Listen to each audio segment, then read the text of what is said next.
Hello friends, welcome to prime education. Daily current affair season में स्वागत करता हूं। 13 मार्च 2022 से रिलेटेड जितनी भी इम्पोर्टेंट करेंट अफेयर होने वाली है उसे मैं आपके साथ डिस्कस करूंगा। ये करेंट अफेयर भारत के सभी प्रतियोगी परीक्षाओं के लिए इम्पोर्टेंट हैं। आज के वीडियो का टारगेट है 500 लाइक का। चले दोस्तों, चलते हैं आज के इम्पोर्टेंट करेंट अफेयर की ओर।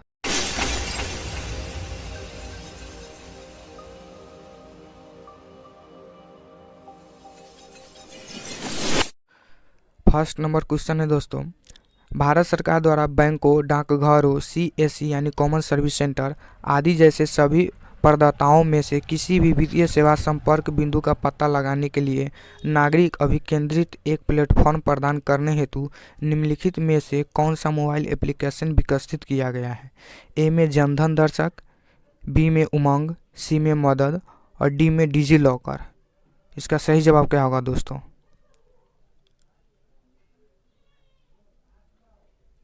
इसका सही जवाब क्या होगा?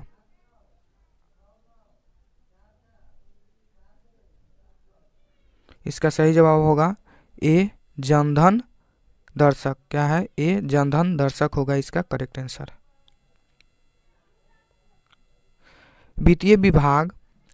वित्तीय सेवा विभाग यानी डीएफएस, वित्त मंत्रालय और राष्ट्रीय सूचना विज्ञान केंद्र एनआईसी ने संयुक्त रूप से वित्तीय समावेश एफआई पहल के एक हिस्से के रूप में जनधन दर्शक नामक एक मोबाइल ऐप विकसित किया है। जैसे कि नाम से पता चलता है, यह ऐप देश में किसी दिए गए स्थान पर वित्तीय सेवा टच पॉइंट का पता लगाने में आम लोगों के लिए एक गाइड के रूप में कार्य करता है।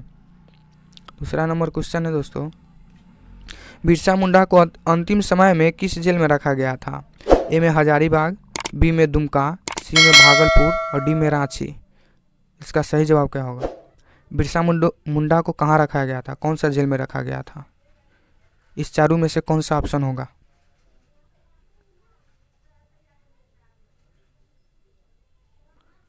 दोस्तों इसका सही जवाब होगा डी, रांची में रखा गया था। बिरसा मुंडा को रांची जेल में रखा गया था। बिरसा मुंडा ने अपनी अंतिम सांसें 9 जून 1990 को रांची कारागार में ली थी। कब? तो 9 जून 1919 में रांची कारागार में ली थी। बिरसा मुंडा का जन्म 15 नवंबर 1875 के दशक में छोटा किसान के गरीब परिवार में हुआ था। मुंडा एक जनजातीय समूह था जो छोटा नागपुर पठार निवासी था। मतलब कि झारखंड के नागपुर पठार में के निवासी थे ये बिरसा मुंडा।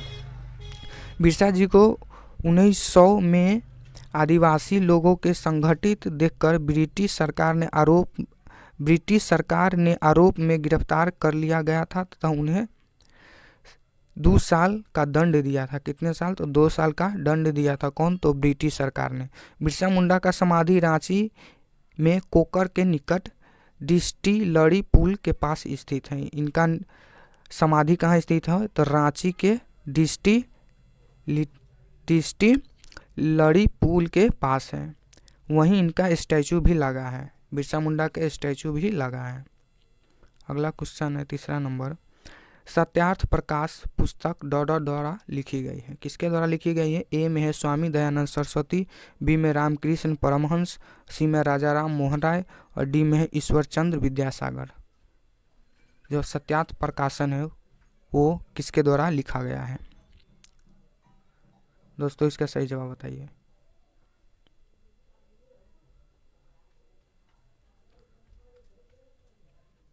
दोस्तों इसका सही जवाब होगा स्वामी दयानंद के द्वारा लिखा गया है। ये स्वामी दयानंद के द्वारा सत्यार्थ प्रकाश पुस्तक लिखा गया है। सत्यार्थ प्रकाश, सत्य का अर्थ प्रकाश या सत्य की रोशनी। सत्य का अर्थ क्या होता है? प्रकाश या रोशनी होता है। 1875 की किताब है जो मूल रूप से हिंदी में एक प्रसिद्ध धार्मिक और सामाजिक सुधारक और आर्य समाज के संस्थापक महर्षि दयानंद सरस्वती द्वारा लिखा गया था। किसके द्वारा? तो स्वामी दयानंद सरस्वती द्वारा लिखा गया था। ये आर्य समाज के संस्थापक थे। कौन? तो स्वामी दयानंद सरस्वती। स्वामी दयानंद सरस्वती 1876 में स्वराज को भारतीय के लिए भारत के रूप में आह्वान करने वाले पहले व्यक्ति थे। अगला क्वेश्चन है 4 नंबर। राजा रुद्रदामन ... वंश से संबंधित। ये कौन वंश से संबंधित है? ए में शक, बी में शिशुनाग और सी में शुंग और डी में सातवाहन। राजा रुद्रदामन किस वंश से संबंधित है? इसका सही जवाब दीजिए दोस्तों। इसका सही जवाब क्या होगा? इसका सही जवाब होगा दोस्तों शक वंश के थे। ये राजा रुद्रदामन कौन वंश के थे? तो ये शक वंश के थे। रुद्रदामन पश्चिमी क्षत्रप वंश का एक शासक था। यह इस वंश का सर्वाधिक योग्य शासक था। इसका शासनकाल 130 से 150 ईस्वी माना जाता है। रुद्रदामन के विषय में विस्तृत जानकारी उसके जूनागढ़, गिरनार, शक संवत 150 ईस्वी में अभिलेख में मिलती है। किस में? तो शक संवत के 150 के अभिलेख में मिलती है। रुद्रदामन का जूनागढ़ शिलालेख जिसे रुद्रदामन का गिरनार रॉक शिलालेख भी कहा जाता है। जिसे क्या कहा जाता है? रॉक शिलालेख भी कहा जाता है। एक संस्कृत गद्य है जिसे पश्चिमी स्टेप शासन रुद्रदामन प्रथम ने एक शिला पर उत्कीर्ण किया था। अगला क्वेश्चन है 5 नंबर। भारतीय संस्कृति में निम्नलिखित में से किस देवी को वीणा नामक संगीत वाद्य यंत्र धारण करने वाली देवी माना जाता है? ए में दुर्गा, बी में सरस्वती, सी में काली और डी में लक्ष्मी। इसका सही जवाब क्या होगा?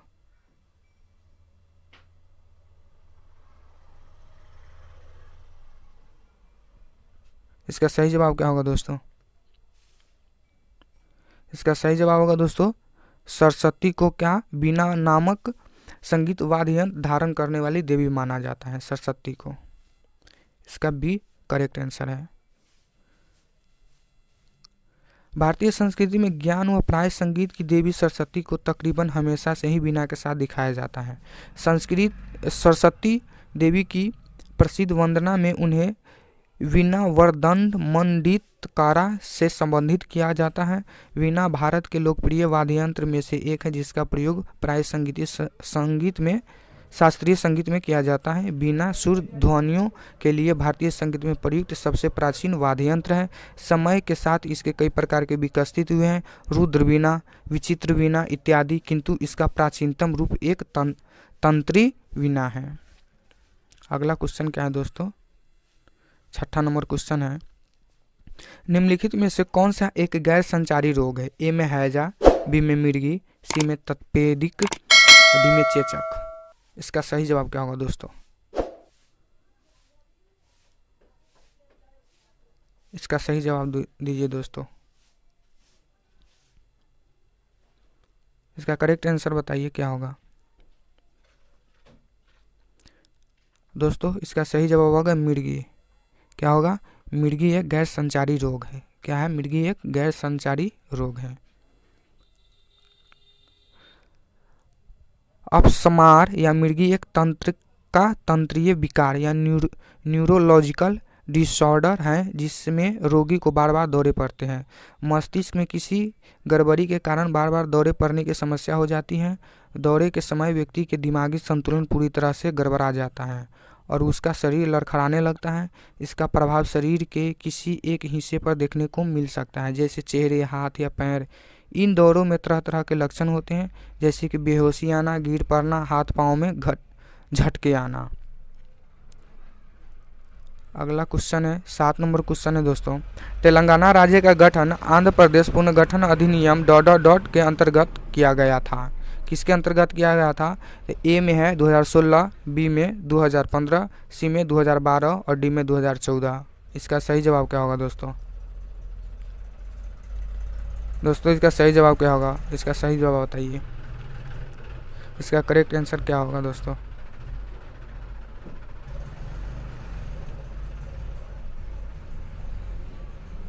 दोस्तों इसका सही जवाब होगा 2014, डी 2014। 2014 में क्या किया गया था? तेलंगाना राज्य का गठन, आंध्र प्रदेश पुनर्गठन अधिनियम पारित किया गया था। अगला है, वर्ष 2014 में तेलंगाना भारत का 29वां राज्य बना। कब बना? तो 2014 में 29वां राज्य कौन बना था? तो तेलंगाना बना था। विभिन्न चरणों के बाद विधेयक के फरवरी 2014 में भारत की संसद में रखा गया था। फरवरी 2014 में आंध्र प्रदेश पुनर्गठन अधिनियम 2014 बिल के भारत के संसद द्वारा तेलंगाना राज्य के गठन के लिए पारित किया गया था, जिसमें उत्तर पश्चिम आंध्र प्रदेश के 10 जिले शामिल थे। तेलंगाना एक भौगोलिक और राजनीतिक इकाई के रूप में 2 जून 2014 को भारत के संघ में 29वें और सबसे युवा राज्य के रूप में पैदा हुआ था। कब? 2 जून 2014 के 29वें भारत के संघ और सबसे युवा राज्य के रूप में पैदा हुआ था। 8वां नंबर क्वेश्चन दोस्तों, भारतीय दंड संहिता की धारा ... आत्महत्या के दुष्प्रेरण से संबंधित है। ए में 312, बी में 306 और सी में 300 और डी में 299। किस धारा में आत्महत्या के दुष्प्रेरण से संबंधित है? कौन सा धारा है? इसका सही जवाब दीजिए दोस्तों।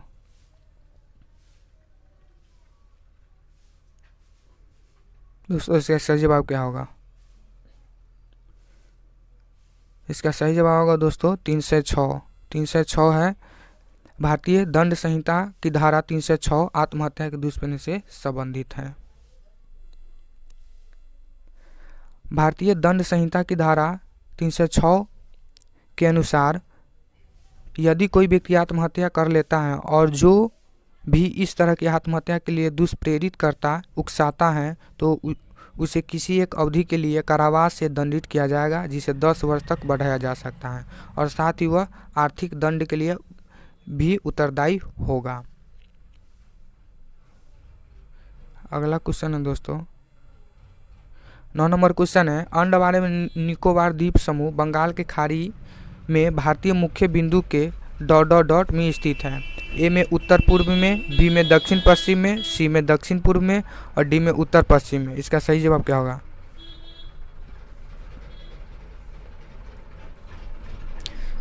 अंडमान निकोबार द्वीप समूह बंगाल के खाड़ी के मुख्य किस बिंदु में स्थित है? इसका सही जवाब क्या होगा दोस्तों? दोस्तों इसका सही जवाब होगा दक्षिण पूर्व में स्थित है। दक्षिण पूर्व में सी होगा इसका करेक्ट आंसर, दक्षिण पूर्व में स्थित है। अंडमान और निकोबार द्वीप समूह बंगाल के खाड़ी में भारतीय मुख्य बिंदु के दक्षिण पूर्व में स्थित है। कहाँ स्थित है? तो ये दक्षिण पूर्व में स्थित है। अंडमान और निकोबार द्वीप समूह भारत में एक केंद्र शासित प्रदेश है। और ये क्या है? अंडमान निकोबार द्वीप समूह है जो भारत के केंद्र शासित प्रदेश है। अंडमान और निकोबार में कुल 572 द्वीप है। कितने हैं? तो 572 द्वीप हैं। 572 द्वीप हैं। पोर्ट ब्लेयर अंडमान और निकोबार की क्षेत्रीय राजधानी है। जो पोर्ट ब्लेयर है वो अंडमान निकोबार क्षेत्र के क्या है? राजधानी है। महानदी गोदावरी, कृष्णा और कावेरी नदियाँ बंगाल के खाड़ी में बहती हैं। कौन कौन सी नदी बंगाल के खाड़ी में बहती हैं? तो महानदी और गोदावरी, कृष्णा और कावेरी नदियाँ बंगाल के खाड़ी में बहती हैं। दक्षिण में अंडमान निकोबार द्वीप समूह में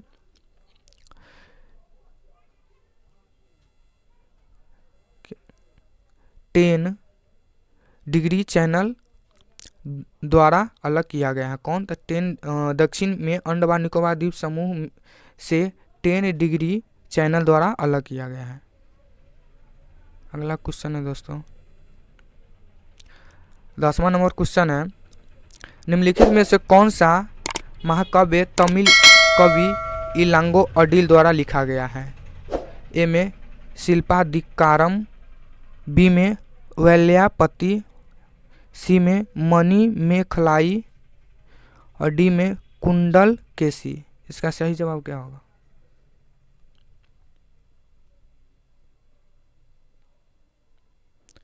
दोस्तों इसका सही जवाब क्या होगा? इसका सही जवाब होगा ए शिल्पाधिकारम। क्या होगा? शिल्पाधिकारम ए करेक्ट आंसर है। शिल्पाधिकारम को तमिल साहित्य के प्रथम महाकाव्य के रूप में जाना जाता है। किसको? तो तमिल साहित्य के रूप में किसको जाना जाता है? तो शिल्पाधिकारम को प्रथम महाकाव्य के रूप में जाना जाता है। इसका शाब्दिक अर्थ है नूपुर की कहानी। क्या है इसका अर्थ? क्या होता है? तो नूपुर की कहानी माना जाता है। इस महाकाव्य की रचना चोल वंश के शासक सेन गुट्टुवन के भाई इलांगी आदिगल ने लगभग ईसा की 2री-3री शताब्दी में की थी। शिल्पाधिकारम की संपूर्ण कथा नूपुर के चारों ओर घूमती हैं। इस महाकाव्य के नायक और नायिका कोवलन एवं कन्नगी हैं। यह महाकाव्य पुहार कंगाडम, मदरै कंगडम और वांजी कांडम 3 भागों में विभाजित किया गया है।